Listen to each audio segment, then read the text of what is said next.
तव्हां मूंखे चयो हुयो त कराची खां वापसी ते तव्हां मूं वटि ईंदा ऐं राति जी मानी गॾिजी खाईंदासीं, पर तव्हां त वरी सिधो ई ॻोठ हलिया वियो। हा, ॻोठ में को ओचितो मसइलो थी वियो, इन करे मूंखे डायरेक्ट ॻोठ वञिणो पियो। बहरहाल पाण ॾींहं ॿिनि में मिलूं था। एसपी जो को बंदोबस्तु थियो? हा, बंदोबस्तु थी वियो आहे, बसि रुगो ख़ुशख़बरी मिलण जो इंतज़ारु आहे। शहरोज़ खान जो छा थियो? हा, वकील जी फ़ोन जो इंतज़ारु आहे। मूं वकील खे चई छॾियो आहे, अॼु हेरिंग बि अथसि। वकील खे चयो अथमि त जेकॾहिं 25-30 लख रुपया ख़र्च आयो त आउं ज़रूरु कंदुसि। हिन एसपीअ जे करे ज़ात सरदार जी बेइज़ती थी आहे।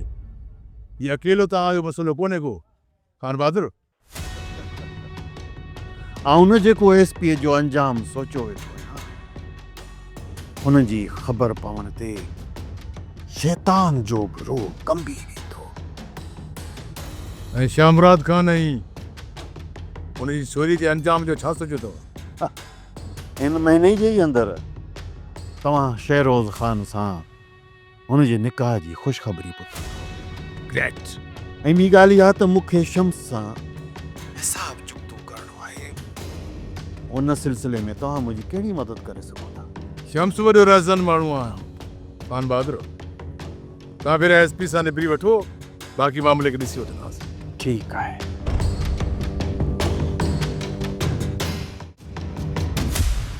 शामिर, शामिर,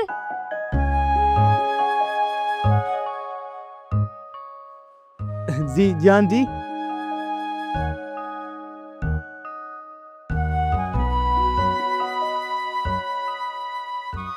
शामिर, मां तोखे कीअं लॻंदी आहियां?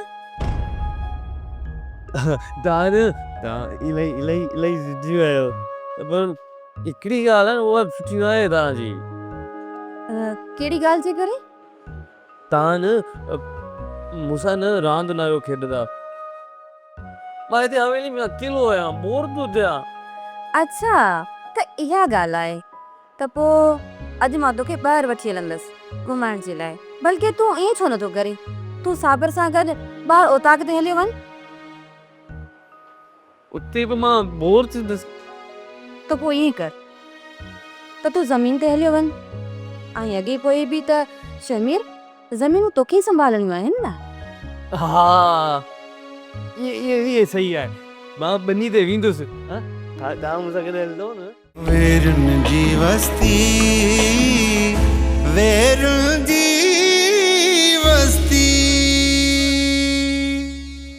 सब्सक्राइब कयो असांजो official YouTube channel Singh TV HD drama ऐं वधीक अपडेट लाइ बेल आइकन खे क्लिक करियो।